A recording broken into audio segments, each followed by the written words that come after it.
Edward Norton, thank you for talking to Yahoo News. Sure. What attracted you to the role of Eisenheim, the Illusionist? Well, it was different from things I had done before. Very different, both in the overall tone of the piece. It was very romantic, and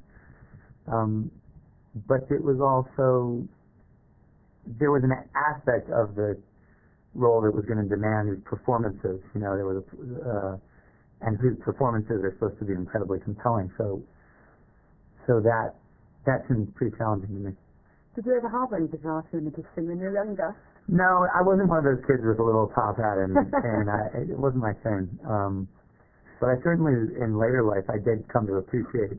I worked in a theater for a while where this great American magician named Ricky Jay used to perform his show, and I was dumbstruck by it when I saw it. I really thought it was not your average sort of cut-out. It was real trickery and scholarship, and it was very masterful. And so I definitely appreciated how good it could be when it was good. And there's really a little bit of hand with sleight of hand in the film. You know, was it CGI or did you learn these tricks? We did almost all of it live on the stage. The only things that used camera trickery were the spirit manifestations, the ghosts, which they did in that era. It's not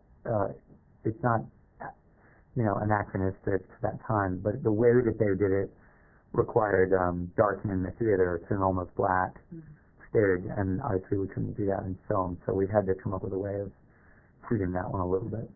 What trick did you most like to perform then? After you'd learned all these tricks, what illusions you thought would be the most fabulous thing to pull off ever? I don't know. I do think disappearing is kind of a great one. And I do know of someone, I do know magicians who today, sometimes at parties, pull this disappearing act that I've heard is quite amazing. Fabulous. That's a good one. And we all like to believe in magic, and it's part of the sort of romance of this movie. Were you a bit disappointed to learn the reality behind some of these things? No, it didn't diminish it for me. It actually sort of made it more amazing to me how well it works. Yeah. Because some of it is so simple. Like distraction and all that stuff. Yeah. What other research did you do to roll into? Did you like some magic tricks? Did you sort of do any other research? Because obviously it's a period piece.